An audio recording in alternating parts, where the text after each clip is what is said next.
Hello guys, in this tutorial we'll be showing you how to create an account on Bluesky. So currently we're on the Bluesky website and right here we have the sign up option. I'm going to click on it.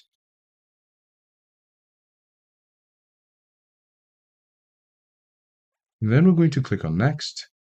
And here we're going to choose our handle. And on this page we will be completing a captcha challenge.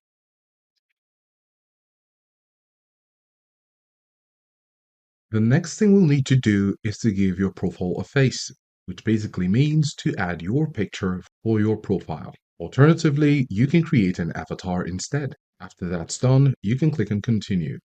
And on this page, you will be putting some of your interests in order to help the algorithm to know what to put in your feed. We will be choosing a few. And after you've selected what you want, you can click on continue. Now you're ready to go. So we're going to click on the button, let's go. Great. And now we have our Bluesky social account activated. So this is how to create a Bluesky account.